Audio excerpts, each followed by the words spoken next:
Sir, sino po sila, sir? Rolex 12. Okay, Sir Rolex, anong auto itong dala natin, sir? Ano siya? 97 Honda Accord. Ito, boss, may inspired po ba yung auto natin, Sir Rolex? Yes, ano siya? SIR inspired JDM. JDM na rin, no? Boss, ito, very curious sa mga auto natin. Paano po ba kayo nahilig sa pagkukotse, boss? Sige.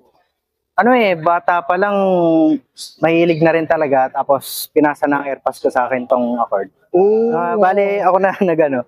Ikaw na nag-continue, boss, no? Mm. Umihimas na yung ans yung mga auto. Gusto ko din talaga ito, Accord na to. Mamaya pag-usapan natin, Sir Rolex. Sure. Sir, sabi dito sa auto culture, check natin loob, labas, makina. Okay lang po? Yes, sir. So, tara, check natin.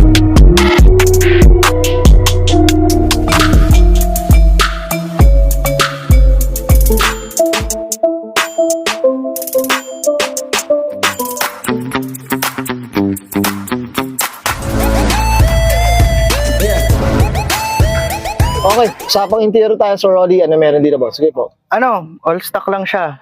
Bale, ang naging napalitan ko lang dito, ito, seat covers na original Honda. Okay. Ano, ang storya nito, nung nakuha ng parents ko yung auto, kasi di ba pinasa sa akin, tinanggal agad nila kasi dumihin daw. Then nung nag-ayos ng bahay, ako na may hawak nung auto.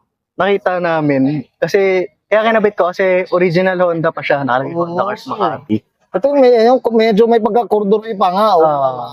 Merong ano dyan, merong nakasulat dito sa likod. Na Honda rin talaga.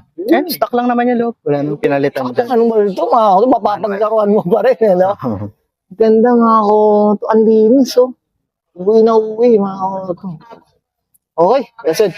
Boss Rolex, okay na tayo dito sa loob. Check natin labas. Okay lang po. Okay lang.